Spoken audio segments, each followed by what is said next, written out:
रब्बी शरह ली सदरी व यस्सिर ली अमरी वहलुल उक़दतम मिन लिसानी यफ़क़हू क़ौली।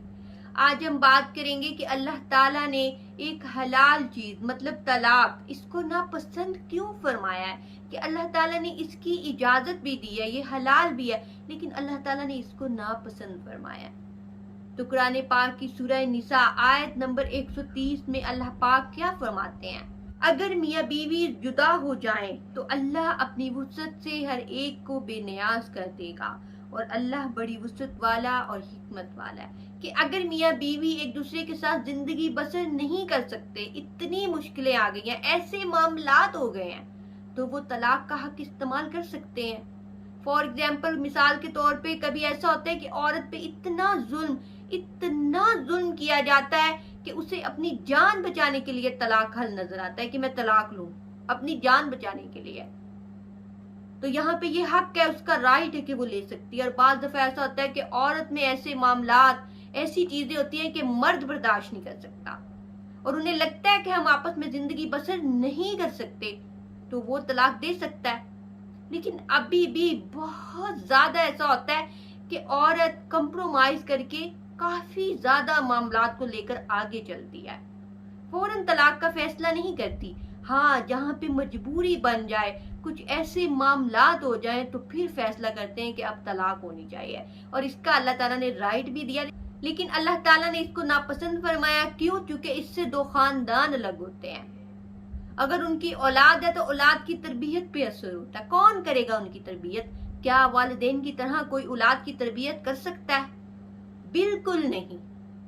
और हम माशरे में देखते हैं कि जो बच्चे ऐसे बड़े होते हैं कि जिनकी तरबियत वालिदैन ने नहीं की होती, उनकी तरबियत कैसी होती है, तो वो हमें नजर आ रहा होता है।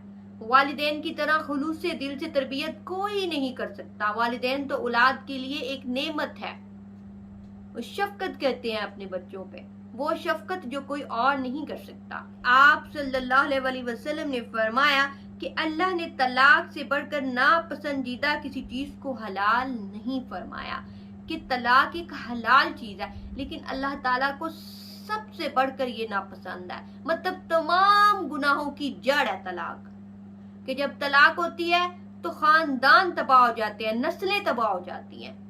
तो आखिरी दर्जे तक अल्लाह ताला ने यही कहा है कि तलाक ना हो, ना दी जाए, ना ली जाए।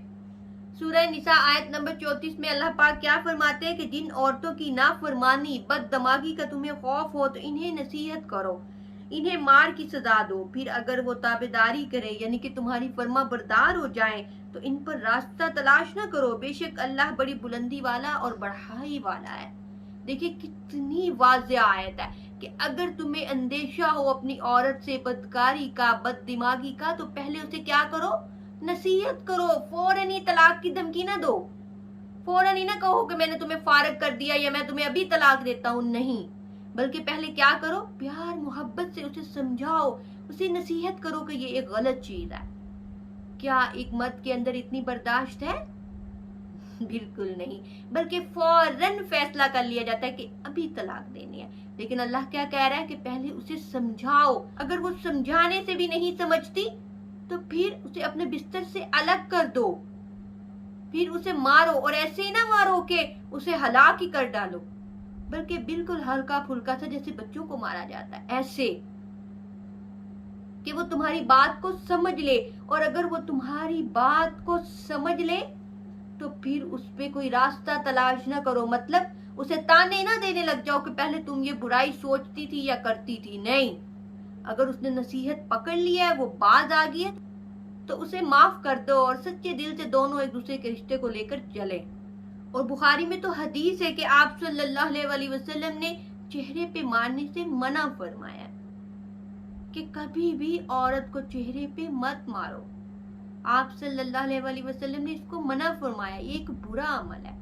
बाज दफा ऐसी जबरदस्ती से रिश्ते नहीं चलाए जाते, नहीं निभाए जाते।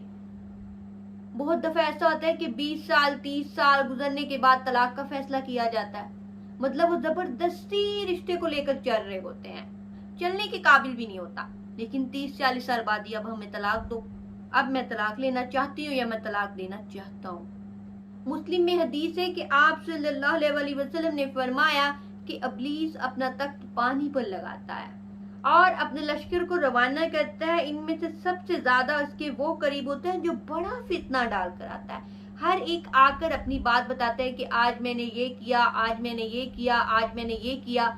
उनमें से एक आकर कहता है कि आज मैंने एक ऐसा काम किया है कि जिसे तू सुनकर खुश हो जाएगा। तो वो कहते हैं कि मैं इस शख्स को जिसके साथ में था, मैंने उसको उस वक्त तक नहीं छोड़ा कि जब तक मैंने उन दोनों मियाँ बीवी में जुदाई नहीं डाल दी।